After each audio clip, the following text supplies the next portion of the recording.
I'm going to take you behind the scenes at the Udvar-Hazy Air and Space Museum, the largest air and space museum in the world, where they repair and restore planes and spacecraft for everyone to see. Hey guys, I am in the place where they restore planes at the Udvar-Hazy Smithsonian Air and Space Museum.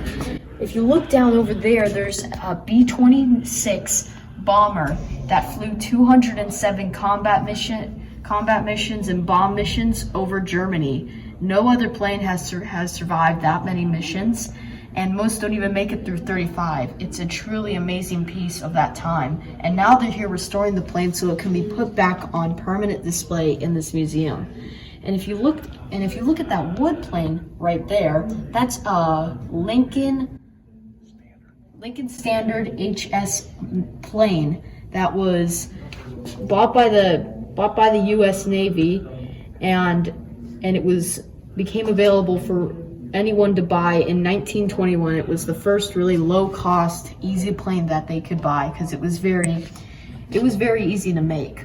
And now they're restoring it from that time period, and it's going to be on display here. It's truly amazing.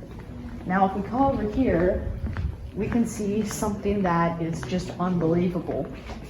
There is an original Wright Brothers plane that the original Wright Brothers built, and that plane in the particular was purchased by the U.S. Navy after they were like, oh, well, you're doing something that could be very useful for World War I, and then they received the rights and they bought that plane. But as you can see here, it's got its original fabric covering. It's got all its original chains and steering.